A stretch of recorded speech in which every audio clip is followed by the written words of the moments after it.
You know, it's a simple truth of life. Most people quit. They give up on their dreams, on themselves. They just get tired, discouraged, and they stop. While the whole world gave up on him, one man just kept on knocking. But this man, he didn't quit. Not when he was young and failing, and definitely not when he was 65 years old, with every reason in the world to just let it go. So, let's take a closer look at his story. Let's try to understand the man behind the white suit and find out, why did Colonel Sanders never ever give up? To really find that answer, you gotta go back, way back, to the very beginning. You see, his toughness wasn't something he learned in an office. It was forged in the fire of a very difficult childhood. His name was Harland Sanders. He was born in 1890, out in rural Indiana. And from the moment he came into this world, it seemed like life was marked by loss and a kind of responsibility no kid should have to carry. I mean, just try to imagine that. 5 years old. That's an age for playing, for being a kid. But for him, it was the year his father died. His whole world just fell apart, and poverty pushed him into the kitchen to help feed his brother and sister, long before he ever knew what real comfort felt like. And right there, that's the first real lesson in his story. That kind of hardship, that early, it doesn't just leave scars. It builds a kind of quiet, unbreakable strength inside you. And boy, would that strength be tested over and over and over again. His life, for decades, really looked like nothing more than a long series of dead ends. He just failed at one job after another. I mean, you name it, he probably tried it. Railroad worker, insurance salesman, a ferry operator. For years and years, nothing stuck. Nothing ever seemed to work out. It was just a constant pattern of starting all over again. But all those dead ends taught him something really important. He learned that failing, well, that's just an event. It happens. It doesn't have to be the end of you. The only thing that truly ends your story is choosing to quit. And here's the funny thing. The one thing that would make him famous around the entire world, it wasn't some grand plan. It was basically an accident, something he stumbled upon just trying to get by.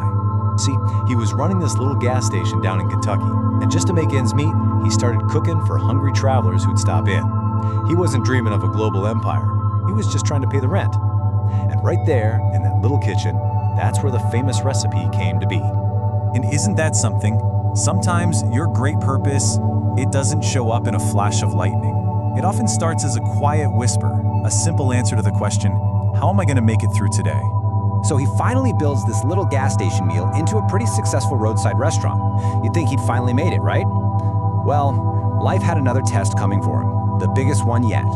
They built a new interstate highway, and just like that, it bypassed his restaurant completely.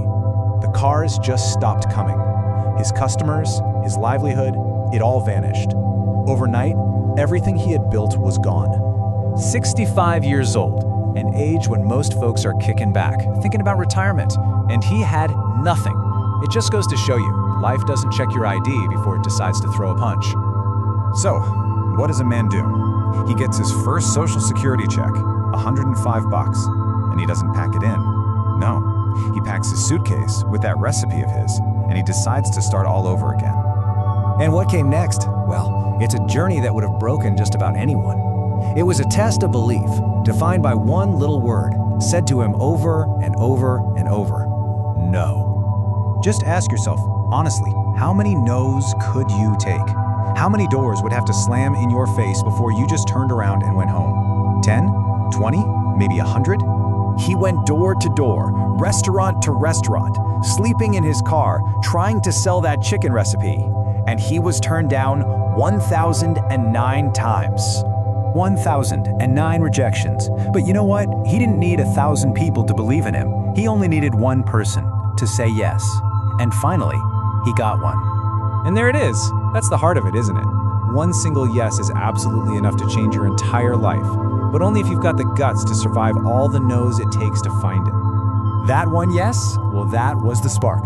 That was the start of a legacy built not on some genius talent or a lucky break, but on the simple, stubborn act of just refusing to quit. You look at his life and you see this philosophy he lived by, that success doesn't have an expiration date, that the success that comes late, well, that's often the strongest kind.